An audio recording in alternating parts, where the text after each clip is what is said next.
मनोज जरांगे के मैदान से नजदीक 50,000 ओबीसी जुटाएंगे छगन भुजबल। मराठा कोटा मांग पर महाराष्ट्र में गरमाई सियासत। महाराष्ट्र में मराठा आरक्षण को लेकर मामला तूल पकड़ता जा रहा है। इस मुद्दे पर राजनीति शुरू हो गई है। दो गुट हो गए हैं जो मराठा आरक्षण की मांग कर रहे हैं और दूसरा गुट वो है जो इसके खिलाफ है।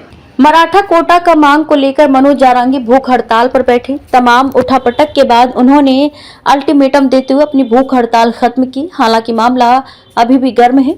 इसी बीच अब महाराष्ट्र के मंत्री छगन भुजबल के नेतृत्व वाले अखिल भारतीय महात्मा फुले समता परिषद ने बड़ा ऐलान किया है। उन्होंने कहा कि 17 नवंबर को जालना जिले के अंबाड़ में एक रैली के लिए ओबीसी समुदाय के 50,000 से अधिक लोगों को जुटाना चाहते हैं।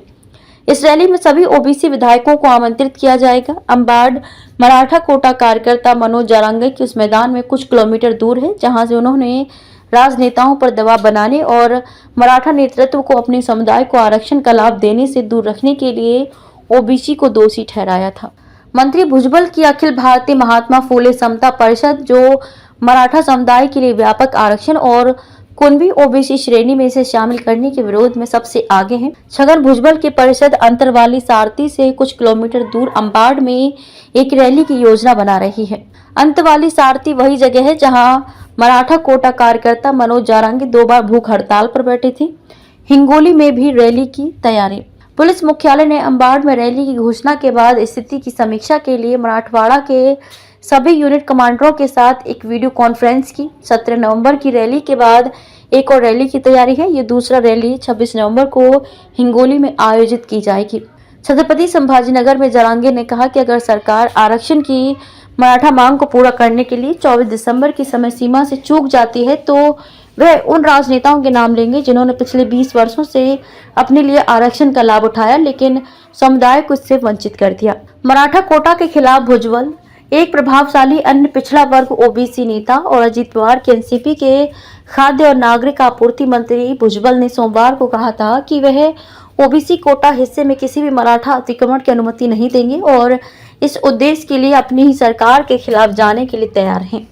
उन्होंने ओबीसी समुदाय के लोगों से इस मुद्दे पर अपनी आवाज उठाने की अपील की थी और आगे आकर उनका नेतृत्व करने का संकल्प लिया था। महाराष्ट्र में 20 से ज्यादा ओबीसी संगठन परिषद के प्रदेश उपाध्यक्ष बाला साहेब करदक ने कहा कि रैली की तैयारी शुरू हो गई है। संगठन की जालना इकाई रैली के आयोजन के लिए स्थानीय प्रशासन से अनिवार्य मंजूरी लेने की प्रक्रिया में थी। उन्होंने कहा कि महाराष्ट्र में हमारे 20 से अधिक ओबीसी संगठन हैं। संगठन समुदाय के लोगों को रैली में भाग लेने के लिए संगठित करेंगे। मराठवाड़ा के जिलों में ऐसे संगठनों की बैठकें पहले से ही शुरू हो चुकी हैं। इस तरह की बैठकें जल्द ही राज्य के बाकी हिस्सों में शुरू होंगी। करदक बोले, सियासी रैली नहीं। करदक ने कहा कि राज्य के सभी ओबीसी विधायकों और समुदाय के कार्यकर्ताओं को रैली के लिए आमंत्रित किया जाएगा। उन्होंने कहा कि यह रैली राजनीतिक प्रकृति की नहीं है। इसका आयोजन ओबीसी समुदाय के लाभ के लिए किया जा रहा है। हम चाहेंगे कि विभिन्न राजनीतिक दलों के ओबीसी विधायक रैली में भाग लें जो राज्य में समुदाय की ताकत का प्रदर्शन होगा।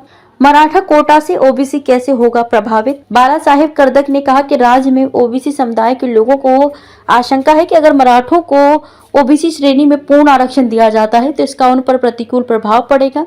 राज्य सरकार को मराठों को ओबीसी कोटे से अलग आरक्षण देना चाहिए। हम अपने समुदाय के लोगों को आरक्षण के मामले में पीड़ित नहीं होने देंगे।